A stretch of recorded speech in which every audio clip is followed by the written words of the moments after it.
Monsoon आया नहीं कि गर्मी मॉनसून वाली पड़ने लगी। इसके पीछे कारण ये है कि बीते 24 घंटों में देश के कई हिस्सों में कहीं तेज़ तो कहीं हल्की बारिश हुई और उसके बाद धूप निकल आई। तो हवा में नमी और ह्यूमिडिटी, जिसे हम हिंदी में आर्द्रता कहते हैं, वो बढ़ गई है और इस आर्द्रता में उमस भरी गर्मी से लोगों के लिए एक बड़ी समस्या उत्पन्न हो जाती है। ऐसे में टेम्परेचर तो बहुत ज़्यादा नहीं रहता, लेकिन ये जो उबलन जैसा महसूस होता है वो एक गंभीर समस्या माना जाता है। लेकिन इस समस्या का समाधान मिल चुका है। प्री मानसून का असर शुरू हो गया है और बहुत जल्द अब आप तक बारिश की बौछार पहुंचने वाली है। कैसा रहने वाला है आने वाले 24 घंटों का मौसम, आने वाले 7 दिनों का मौसम, इस बारे में बात करेंगे विस्तार पूर्वक। इस वीडियो में अंत तक बने रहेगा हमारे साथ। नमस्कार, मैं हूं आशीष त्रिपाठी और भारतीय मौसम विज्ञान विभाग के मुताबिक आज देश के कई हिस्सों में बड़ा बदलाव मौसम में देखने को मिल रहा है, जिसमें अगर देश की राजधानी दिल्ली एनसीआर से शुरू करें तो बेहतर होगा। दिल्ली, एनसीआर, उत्तर प्रदेश, बिहार समेत करीब 16 से 17 राज्य ऐसे हैं जहां तेज आंधी और तूफान और झमाझम बारिश के लिए अलर्ट मौसम विभाग ने जारी किया है। इस दौरान कई इलाकों में हवा की रफ्तार 60 किलोमीटर प्रति घंटा से लेकर के 80 किलोमीटर प्रति घंटा की रफ्तार तक रह सकती है, जिससे कि तापमान में तो गिरावट आएगी ही, लेकिन लोगों की छतों पर सूख रहे कपड़े और कुछ शेड्स उड़ भी सकते हैं। तो थोड़ा सावधान रहें। लोगों को भीषण गर्मी से तो इस हवा से राहत मिलेगी, लेकिन मौसम विभाग की और मोबाइल पर जो अलर्ट जारी करके दी गई जानकारी है उसके बारे में भी बात करते हैं। 2 या 3 घंटे में भारी बारिश आ सकती है, ऐसा अलर्ट मोबाइल पर आया था। और ये भी एक नया ट्रेंड आपने फील किया होगा कि जब भी बारिश होने वाली होती है तो उससे कुछ देर पहले एक अलार्म जैसा कुछ फ़ोन में बजता है और एक नोटिफिकेशन टाइप का मैसेज उसमें आपको दिखाई देता है कि आपके आसपास के क्षेत्रों की जगह के नाम उसमें मेंशन होते हैं। मसलन अगर आप उत्तर प्रदेश के नोएडा में हैं तो आपको बताएगा कि आसपास के कौन से जगह हैं, जो दिल्ली की कुछ जगहों को बताएगा, फिर नोएडा से लगती कुछ गौतम बुद्ध नगर जिले की कुछ ऐसी जगहों को बताएगा। इस तरह से आपको जानकारी देगा कि आपके इन आसपास के क्षेत्रों में बारिश आने वाली है या मौसम बिगड़ने वाला है, उसमें डिटेल्स आती हैं।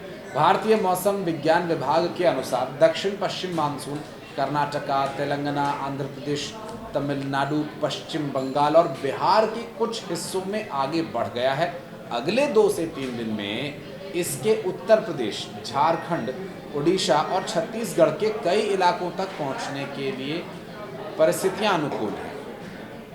आज पंजाब, हरियाणा, दिल्ली, राजस्थान, उत्तर प्रदेश में तेज आंधी, गरज, चमक, ओलावृष्टि और 60 किलोमीटर प्रति घंटा से लेकर के 80 किलोमीटर प्रति घंटा की रफ्तार से हवाएं चलने की संभावना है। वहीं उत्तराखंड, उत्तर प्रदेश, बिहार, झारखंड, उड़ीसा, पश्चिम बंगाल, असम और मेघालय समेत कई राज्यों में भारी से बहुत भारी बारिश होने की चेतावनी जारी की गई है। उत्तर प्रदेश में पिछले करीब 10 दिन से मौसम में लगातार उतार चढ़ाव देखने को मिल रहा है। बुधवार और गुरुवार को 52 जिलों में बारिश के साथ साथ आंधी, तूफान और इसकी वजह से हुए काफ़ी नुकसान की बात सामने आई कि कई लोगों ने जान भी गंवाई है।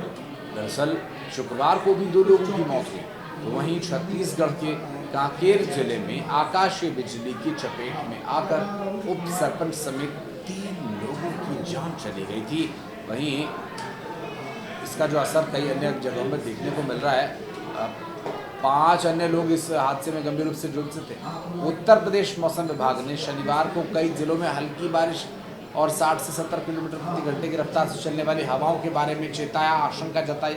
और इस बीच मौसम विभाग ने चेतावनी ये भी दी है कि सोमवार से उत्तर प्रदेश के करीब 50 जिलों में भीषण गर्मी, 2 दर्जन से अधिक जिलों में लू चल सकती है। करीब 1 सप्ताह बाद नया पश्चिमी विक्षोभ सक्रिय होगा, जिससे 22 जून से प्री मॉनसून एक्टिविटीज फिर से तेज होंगी और 25 जून के बाद इसके पूरे प्रदेश में पहुंचने की संभावना है। हालांकि इस बार मॉनसून अपने निर्धारित समय से 4-5 दिन देरी से आ सकता है और अगर ज़्यादा इफ़ेक्ट्स की बात करें तो इस तरह मौसम विभाग की तरफ से जारी की गई सूचना के अनुसार अभी जो हाल के आने वाले 24 घंटे हैं वो आपको अभी फ़िलहाल राहत नहीं देने वाले हैं। जहाँ पर बारिश होगी, तेज़ हवाएं चलेंगी, वहाँ पर तब तक ही कुछ राहत रह सकती है, अन्यथा जब तक धूप निकली रहेगी आपको ये उमस सताती रहेगी, परेशान करती रहेगी। तो ऐसे में इस उमस भरी गर्मी में घर से बाहर निकलना यूँ भी एक बहुत बड़ी समस्या और एक बहुत बड़ा टास्क बन जाता है। ये आप ज़रूर कर सकते हैं कि अगर आप घर पर हैं और आप एयर कंडीशन चला कर के घर में आराम फरमा रहे हैं या कुछ रिलैक्स कर रहे हैं, तो फिर उसे आप ह्यूमिडिटी मोड पर करके चलाएं, जिससे कि आपका थोड़ा बिजली का बिल भी बचेगा और आपको कूलिंग भी अच्छी मिलेगी। क्योंकि टेम्परेचर तो डाउन हुआ है, लेकिन ह्यूमिडिटी बढ़ जाने की वजह से लोगों को अभी फौरी राहत नहीं मिल पाई। उतनी लू वाली गर्मी परेशान नहीं करती अपेक्षाकृत ज़्यादातर लोगों की, जो भी प्रतिक्रिया इस पर आई है हमने महसूस किया, जितना कि ये उमस भरी और उबलन वाली गर्मी लोगों को परेशान करती है। तो मौसम कुछ ऐसा ही बना हुआ है, आसमान में कई जगह बादल छाए हुए हैं, लेकिन उसके बीच बीच में से छन करके आ रही धूप ह्यूमिडिटी को, उमस को बढ़ा रही है। चिंता इस बात को लेकर है कि ये ह्यूमिडिटी कितने दिन और परेशान करने वाली है, क्योंकि आगे आने वाला तो पूरा सीज़न ही रेनी सीज़न है। ऐसे में वहाँ पर भी आर्द्रता बढ़ सकती है, ह्यूमिडिटी बढ़ सकती है, लोगों के लिए समस्या का कारण भी बन सकती है। लेकिन फ़िलहाल जिस तरह से परिस्थितियाँ दिखाई दे रही है मौसम विभाग की तरफ से, उसमें बारिश की संभावना बनी हुई है। लेकिन सिर्फ अगर मानसून की डेडिकेटेडली बात करें तो मानसून इस बार थोड़ा सा देरी से आ सकता है, क्योंकि प्री मानसून एक्टिविटीज़ जो मध्य प्रदेश और छत्तीसगढ़ समेत उप हिमालयी क्षेत्र बंगाल के आसपास की जगहों में देखी गई थी, वो फिलहाल थोड़ी सी मंद पड़ती, हल्की होती नज़र आ रही है, जिसका कि आने वाले समय में जोर पकड़ने की संभावना है। करीब करीब 4 से 5 दिन और लगेंगे जब प्री मानसून एक्टिविटीज़ पूरी तरह से मुकम्मल होकर के, पूरी तरह से कंप्लीट होकर के मानसून को हिट कराएंगी और ये छत्तीसगढ़ से शुरू होगा, मध्य प्रदेश और फिर पूरे उत्तर भारत में ये अपना असर दिखाएगा।